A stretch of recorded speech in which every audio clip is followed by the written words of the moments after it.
People sometimes say that I mention Shabbat too often. First of all, it's mentioned in almost every parasha. It's literally mentioned all over the Torah.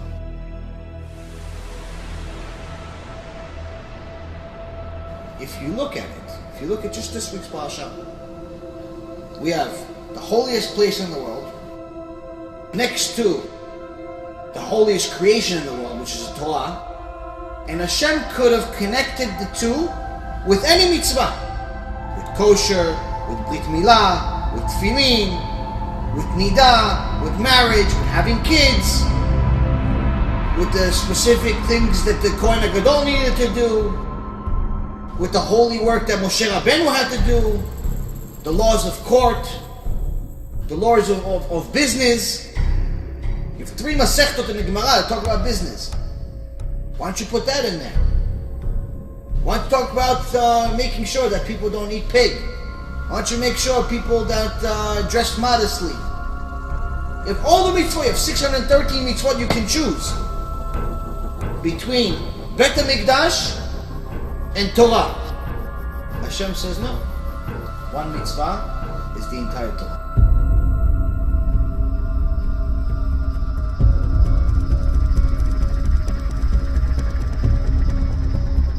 This one mitzvah is like 613 mitzvot.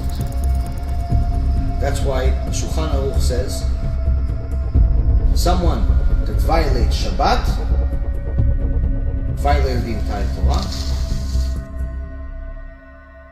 But let's say you found a loophole. You can keep 612 mitzvot except Shabbat.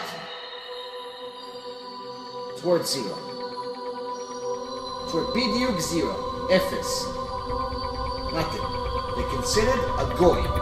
They're considered non-Jewish 100%. But the Shulchan Aruch says someone who violates Shabbat is considered a non-Jew 100%.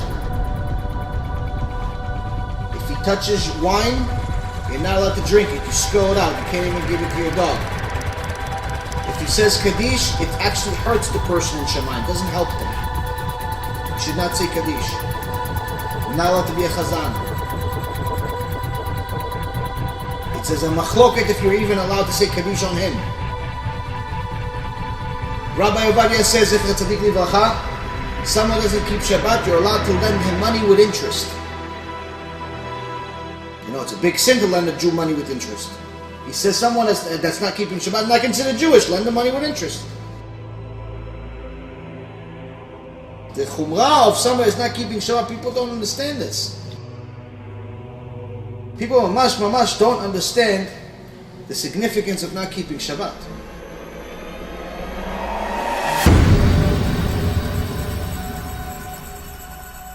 It's 86 pages of punishment for someone that's a mechalel Shabbat. 86 pages. Someone that drives to shul has a serious problem.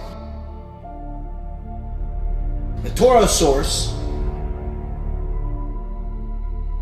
ויאמר אדוני משה לאמור ואתה דבר על בני ישראל לאמור אך את שבתותיי תשמורו כי אות אי ביני וביניכם לדורותיכם לדעת כי אני אדוני מקדישכם ושמרתם את השבת כי קודש היא לכם מחלליה מות יומת כי כל העושה במלאכה ונכרתה הנפש ההיא מקרב עמיה 6 ימים יעשה מלאכה וביום השביעי שבת שבתון קודש לאדוני כל העושה מלאכה ביום השבת מות יומת.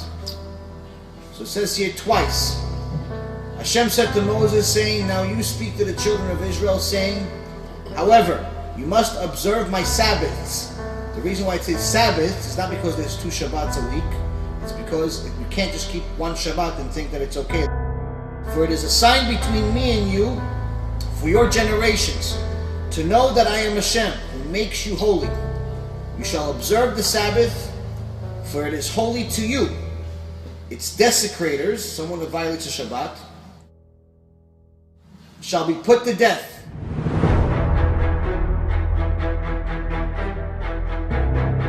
Shall be put to death is mot yumat. But mot yumat doesn't actually mean put to death. It That means death upon death. It's two deaths. Mot Yumat means death in this world, early death, they're cutting their life in this world. And Yumat means they have no share of the world to come.